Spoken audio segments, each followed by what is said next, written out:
लगातार आप लगभग 3-4 साल से क्षेत्र घूम रहे हैं, तो मतलब अभी तक क्या लगता है कि नाथनगर में कौन कौन सी ऐसी समस्या है जिसको आप ठीक करना चाहते हैं? देखिए, मैं अभी प्रत्येक गांव नाथनगर विधानसभा क्षेत्र के 3 प्रखंडों के जितने भी गांव हैं, लगभग 300-350 मोटा मोटी आप गांव कह सकते हैं, सभी गांव में भ्रमण करके मैं आकलन कर रहा हूं कि भाई यहाँ पे क्या समस्या है, बड़ी समस्याएं क्या हैं। व्यक्तिगत समस्याएं बहुत होती हैं, और अगर आप छोटी छोटी समस्याओं का बात करें तो कई ऐसी समस्या हैं, कहीं ट्रांसफार्मर का समस्या है, कहीं बिजली का है, कहीं रोड है, कहीं पानी का है, आए दिन होते रहता है। तो वो समस्या का समाधान विभाग के स्तर से मैं करवाता भी रहता हूँ।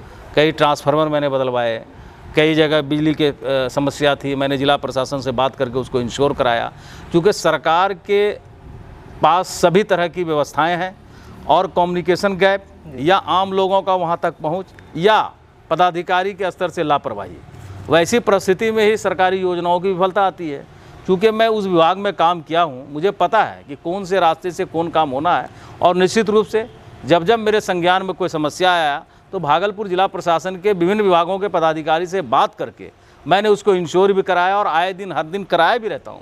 अभी भी आपके सामने कुछ लोग आए हुए थे दलित टोला बैजानी से, और उनकी भी समस्या जल की समस्या थी। मैंने उन संबंधित विभाग को अवगत करा के इंश्योर कराया कि भाई इसको आप ठीक करा दिए। तो ये छोटी मोटी जो समस्याएं हैं जिसे आम जन हर दिन जूझते हैं, लेकिन एक विजन जो आपका एक सवाल है कि जैसे नाथनगर विधानसभा क्षेत्र में हम अगर तीनों प्रखंड की बात करें जो बड़े बड़े समस्या की, तो उसका अलग अलग पॉकेट है, उसके अलग अलग समस्याएं हैं जिसका समाधान होना नितांत आवश्यक है, जो उनके जटिल समस्याओं में से एक है। जैसे आप सबौर प्रखंड की बात आप कर लें तो सबौर प्रखंड में आप राजपुर पंचायत, परगढ़ी पंचायत, बैजलपुर पंचायत, लैलक पंचायत, आप इन एरिया की बात करें, इब्राहिमपुर पंचायत, तो ये इस एरिया की आप बात करेंगे तो यहाँ पे आपको सबसे बड़ी समस्या है जल जमाव की। आप कहिए कौन सी है? बारिश वाली जल जमाव की समस्या नहीं। गंगा नदी का पानी जब बढ़ता है, और जब जो बढ़ता है तो हजारों एकड़ ज़मीन में वो पानी फैलता है। लगभग हमको लगता है 10,000 एकड़ में जितनी भी उधर की ज़मीनें हैं उस 4-5 पंचायती की, जैसा लोगों ने बताया कि 5,000 एकड़, कोई बताया 2,000 एकड़, तो आप लमसम 5,000 के आसपास रखें। उस एरिया में जो पानी फैलता है, और जब गंगा नदी का पानी नीचे उतर जाता है तो 2 महीना तो बाढ़ का समय रहता ही रहता है। जैसे अगस्त महीना है, सितंबर और अक्टूबर, तो अक्टूबर में नॉर्मल सभी पानी बाहर आ जाते हैं, लेकिन वहाँ पे पानी बाहर नहीं आता, तो मात्र एक फसल होता है। तो इसका मतलब ये है कि वहाँ पे जब हमारा पानी फंसा हुआ है तो उसका निकासी बहुत ज़रूरी है, जिससे 2 बातें होगी। एक तो आपका पानी रिसीट हो जाएगा जल्दी, और जब पानी निकलेगा तो हमारे हज़ारों एकड़ ज़मीन में जो पानी फंसा हुआ है, जिस कारण खेती नहीं हो रही है, और कंप्लीट उस इलाके में लोग किसान हैं जो सीधा उसका आजीविका का साधन कृषि है, दूसरा कुछ भी नहीं। तो जल संसाधन विभाग के माध्यम से निश्चित रूप से वहाँ पे पहले से पानी निकलने के लिए नहर की भी संरचना है, कुछ लोगों ने अतिक्रमण कर रखा है, और अगर सरकार को लगे कि नहीं हम ज़मीन अधिग्रहण करके और इसको गंगा नदी तक हम पहुंचा दें, क्योंकि जिस गति से पानी अंदर आता है उसी गति से पानी बाहर चला जाए, और जब पानी बाहर चला जाएगा और ये समस्या समाधान हो जाएगा तो हज़ारों एकड़ में हमारे किसान भाई दोबारा फसल उगाएंगे। एक फसल के जगह वो 2 से 3 फसल की खेती करेंगे, तो आप समझिए उसके इनकम में कितना बड़ा फ़ायदा होगा।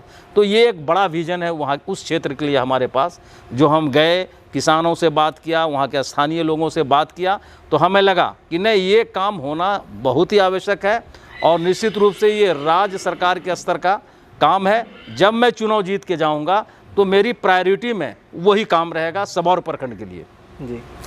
अब आप आइए जगदीशपुर प्रखंड की बात करें जी। जगदीशपुर जहाँ पर आप बैठे हुए हैं, ये हबीपुर पंचायत, इमामपुर और साजंगी पंचायत, लगभग यहाँ पे आप देखेंगे तो ये जो आबादी है हमारे समझ से कम यहाँ 5-6 हज़ार घर होंगे यहाँ पे, जब मतदाता ही यहाँ 35,000 के आसपास है।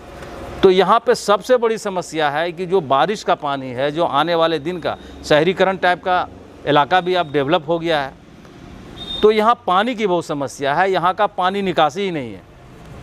तो इस पानी को निकालने के लिए चाहे वो PWD रोड हो, RWD रोड हो, उसके बगल से एक नाले की व्यवस्था होनी है जो सीधे फिर धोबिया काली स्थान से निकल के फिर भैरवा नाला में मिल जाएगा। शहर के नगर निगम के नाले से कनेक्ट करना है, चूँकि हमेशा पानी जब भी जाएगा तो डाउन में जाएगा।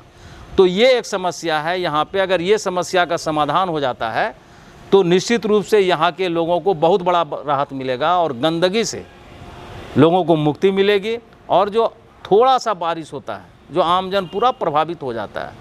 अब पूरा ये तीनों पंचायत साजंगी, इमामपुर, हबीबपुर, ये तीनों पंचायत के लोग त्राहिमाम हो जाते हैं। आना जाना लोगों का मुश्किल हो जाता है। जब नाला हो जाएगा तो रोड भी अच्छी रहेगी, और जब रोड पे पानी नहीं रहेगा तो रोड का लाइफ भी रहेगा।